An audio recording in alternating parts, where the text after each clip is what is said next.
Si 1824 marque le début de l'autre musée, la date de sa fondation, 1894 est une autre date importante. C'est le moment où Ernesto Schiaparelli devint directeur du musée. Nous sommes exactement 70 ans après la fondation du musée. Ernesto Schiaparelli est arrivé et a réalisé que le prestige du musée Egizio n'était plus ce qu'il était. Bien sûr, en 1824, nous étions le plus ancien, le premier musée égyptien à avoir vu le jour. Le musée que vous voyez de nos jours, Place Takrir, fut fondé en 1902, Place Takrir au Caire, en Égypte, bien évidemment. Nous sommes donc le premier musée à être fondé. Mais entre-temps, 70 ans plus tard, d'autres musées sont nés. Ils faisaient des fouilles intensives en Égypte. Et notre prestige international n'était plus le même qu'avant. Il réalise donc qu'afin de le retrouver, il était important de mettre la recherche au centre de ses activités. Il fallait envoyer des gens sur le terrain faire des fouilles, afin de non seulement ramener des objets, mais aussi comprendre le contexte archéologique, connaître les histoires liées aux objets afin de pouvoir les comprendre en tant que documents historiques. C'est ce qu'il fit. Il entreprit en 1903 sa magnifique aventure appelée la Mission italienne, la mission archéologique en Égypte. Voyez ici tous ces cercueils trouvés dans la tombe de Kharem Ouazet, dans la vallée des Reines. Sa campagne de fouilles dura de 1903 à 1920 et continua après sa mort. Il est décédé en 1927. Nous avons au musée 14 000 négatifs sur verre qui nous montrent le moment même des fouilles. Vous voyez ici par exemple Ashmounein, le lieu où les fouilles débutèrent. Et ils fouillèrent en effet près de 13 sites du nord au sud. Voyez, nous sommes ici à Mataria, appelé aujourd'hui Héliopolis au Caire, et qui de nos jours est bondé de monde. Mais c'était au tout début. Voyez le moment même où la statue de Pendoua et Nefertari furent découvertes à Deir el-Médina. Ces documents sont une précieuse contribution. Ils nous donnent d'importantes informations comme celle-ci. Nous sommes le 15 février 1906 et les ouvriers de Schiaparelli trouvèrent une ouverture, un puits de 8,50 m. Au fond du puits, il y a un escalier et au bout de l'escalier, des pierres bloquent l'accès. Puis un second corridor encore une fois bloqué par des pierres. Et lorsqu'il les enleva, il trouva une porte et il se rendit compte que la porte était toujours scellée. Il réalisa qu'il entrait pour la première fois en 3500 ans dans une chambre funéraire intacte. Il redécouvrit ainsi la chambre funéraire telle qu'elle avait été laissée il y a 3500 ans. Il trouva donc le sarcophage de Ra toujours drapé de son linceul, le sarcophage de Mérite recouvert aussi, et tous les objets, les offrandes funéraires que le couple amena avec lui dans la chambre funéraire, afin d'assurer qu'ils aient tout ce dont ils avaient besoin pour vivre éternellement. Voici une représentation du dessin de Schiaparelli, fait par Sa Majesté le roi Victor Emmanuel III, pour lui expliquer la magnificence de sa découverte. Regardez les ouvriers au moment même où ils sortent de la tombe avec tous les objets. 467 objets qui sont maintenant tous à Turin. C'est la seule collection funéraire complète du Nouveau Royaume, conservée à l'extérieur de l'Égypte.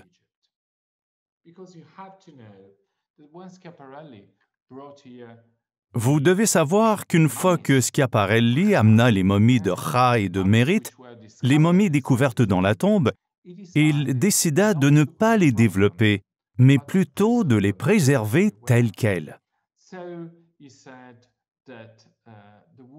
Il disait qu'un jour viendrait où l'on pourrait regarder à l'intérieur des momies sans les endommager.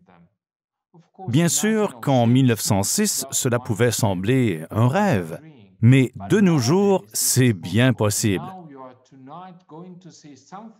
Ce soir, vous verrez quelque chose que le découvreur de la tombe n'a jamais pu voir.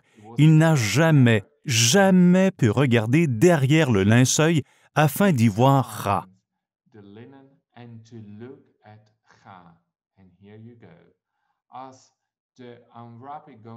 Et voilà, à mesure que les bandelettes disparaissent virtuellement, nous voyons à quoi ressemble Ra à présent. Nous voyons qu'il reste un peu de peau préservée sur le dos. Nous voyons qu'au devant du corps, il ne reste que des ossements.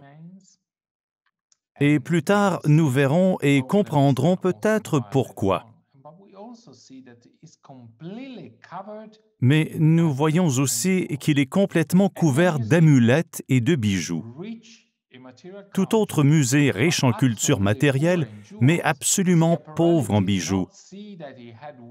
Schiaparelli n'a jamais vu qu'il détenait un des plus importants trésors de l'ancienne Égypte.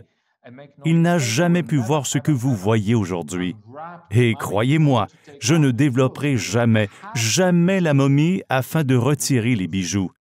Nous devons préserver les restes humains, mais nous pouvons désormais les voir, les comprendre et les expliquer. Regardez d'abord ce magnifique collier qui entoure le cou de Ra. C'est ce qu'on appelle un chébiyou, ou l'or de l'honneur. C'est une pièce fabuleuse. C'est un cadeau que le roi donnait à ses collaborateurs pour les récompenser pour ce qu'il avait fait pour lui. Voyez aussi sa poitrine, où l'on voit un scarabée. Ce scarabée est monté sur un collier en or. La monture en or du scarabée est sans doute gravée des chapitres 30A ou 30B du Livre des Morts, où le défunt parle à son cœur pour demander à son cœur de dire la vérité à Osiris. Regardez aussi la colonne vertébrale. On peut voir qu'il faisait de l'arthrite. On le voit également au genou et exactement la même chose au coude. En fait, on dit qu'il avait le coude du joueur de tennis, mais ce sont sans doute ses activités, son travail qui lui ont causé de l'inflammation au coude. Mais observez bien, il a toujours son cerveau et son cœur, ses bronches, ses poumons, son foie. Il n'a pas été éviscéré ni décérébré. Ce n'est pas étrange qu'on ait laissé le cœur. C'est normal que le cœur y soit toujours, car on le voyait comme le siège de la mémoire. Donc il serait le seul à être préservé avec le corps. Mais pourquoi les autres organes sont-ils ici? Nous savons qu'Hérodote, historien grec qui vécut au 5e siècle avant Jésus-Christ, a écrit un deuxième livre à ses histoires dédiées à l'Égypte. Il disait qu'il y avait différentes façons de momifier et que les pauvres n'étaient pas décérébrés et éviscérés, ce procédé étant réservé à l'élite. Mais regardez les bijoux. Nous savons que Ra avait les moyens pour une momification appropriée. Mais pourquoi ne l'a-t-il pas fait? Ceci nous démontre que nous avons encore beaucoup à apprendre. Au fait, regardez le scarabée du cœur. Nous cherchons toujours un moyen de lire les hiéroglyphes au verso. En ce moment, nous ne pouvons pas avec le scanner que nous avons utilisé. Il y a des scanners spécialisés pour les restes humains. Nous pourrions utiliser un scanner industriel, mais nous devons être certains qu'il n'endommagerait pas la momie. Et si vous regardez comment les bijoux et les amulettes ont été placés sur le corps, ils sont placés selon le chapitre 156 du Livre des Morts. Donc, tous les rites ont été suivis afin que Ra, qui portait le titre de Imi-Erkaut Nuzut, responsable des travaux du Pharaon, eh bien, Tous ces bijoux, toutes ces amulettes étaient là afin d'assurer qu'il vivrait éternellement, comme le Dieu Soleil, afin de s'assurer que la mort ne serait pas l'étape finale.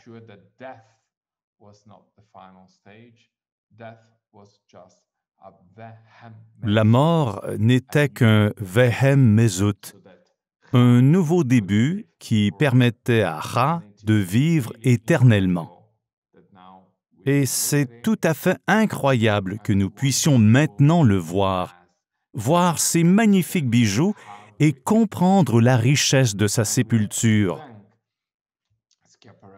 Et nous pouvons remercier Schiaparelli qui a eu l'humilité de ne pas développer la momie, mais de la préserver pour la postérité. Vous pouvez alors comprendre que lorsque les gens me demandent « C'est étonnant, nous voyons toujours son cerveau et ses organes. Permettriez-vous une analyse invasive de ces organes ?» Ma réponse est bien sûr non. Mais si vous trouvez une autre solution, un moyen qui permettra de les analyser sans endommager la momie, alors nous pourrons parler. Sinon, je dois, comme je l'ai dit, la préserver pour la postérité. Mais regardons aussi sa femme, Mérit. Si Ra et Ymir Erkaut Nuzut, responsables des travaux du pharaon, sa femme Mérit a le titre de Nebet Père, maîtresse de maison. Elle est sans doute décédée avant son mari. Voilà pourquoi son sarcophage semble fait pour une différente typologie. Le couvercle a été recouvert de feuilles d'or, tandis que le sarcophage alterne le bitume et l'or, sans doute parce que le sarcophage était fait pour Ra. Elle est morte avant lui, et ils ont dû réajuster et finir le sarcophage très rapidement, sans doute suite à une mort inattendue. Et voilà, nous pouvons maintenant voir Mérit. Et je dois d'abord vous dire que, pendant que nous travaillons à préparer ce rituel de développement, nous avons fait une découverte tout à fait inattendue qui nous a réellement surprises. Elle porte une perruque. Mais ne vous fiez pas à la représentation que vous voyez à l'écran, qui laisse penser que la perruque est coupée. En fait, la perruque est continue, mais due aux émissions du collier en or, elle paraît coupée en deux morceaux, mais elle porte vraiment une perruque de vrais cheveux bien préservés. C'est incroyable, car nous avons dans le musée une perruque appartenant à Mérit, exposée dans notre collection permanente. Nous avons aussi une boîte à perruques, un splendide coffre fait pour contenir sa perruque. Et remarquez encore une fois les magnifiques bijoux qu'elle porte. Regardez ce splendide collier houssek qui recouvre toute sa poitrine. Bien sûr, c'est un collier fait en or, mais cette représentation est en 3 dimensions. Et c'est ce que nous voyons habituellement représenté dans les sarcophages, les soi-disant sarcophages jaunes, où on voit ce magnifique collier autour du cou et sur le haut de la poitrine. Regardons ensuite à l'intérieur du corps. Elle a encore son cerveau. Elle n'a pas été décérébrée. Et voyez comment la poitrine, la colonne vertébrale et le thorax sont, comme vous le voyez, un peu chaotiques. La colonne vertébrale est brisée, ainsi que le thorax. Que s'est-il passé? Nous croyons que lorsqu'elle a été découverte et retirée du sarcophage, on a dû la remonter le long du puits.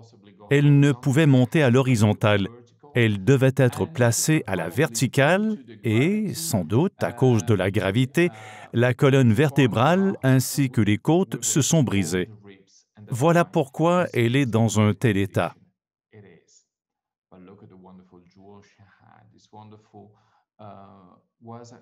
Mais regardez ces magnifiques bijoux qu'elle portait.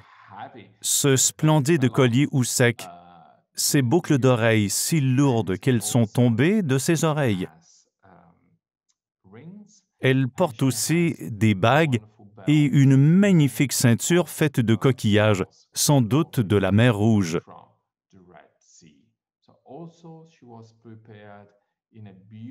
Elle a été préparée avec beaucoup de soin. Elle a été richement parée. On pourrait se demander pourquoi on lui a laissé son cerveau. Pourquoi n'a-t-elle pas été décérébrée? C'est une question que nous devrons étudier pour mieux comprendre. Parfois, nous avons tendance à trop simplifier la momification, la façon dont les corps étaient préservés, mais des études plus poussées sont nécessaires. Vous voyez ici la ceinture dont je vous parlais et les boucles d'oreilles qu'elle tient encore dans sa main, ainsi que le magnifique bracelet qu'elle a toujours au bras. Pensez à ce qu'a dû être la richesse de cette sépulture. Cette richesse est confirmée par l'assemblage funéraire de 467 objets trouvés dans la tombe et qui sont maintenant préservés à Turin.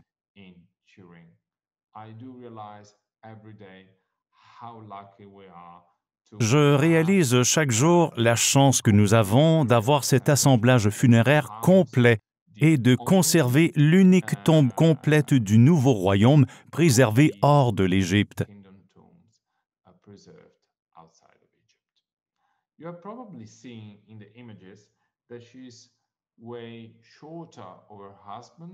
Vous voyez sans doute dans les images qu'elle est beaucoup plus petite que son mari.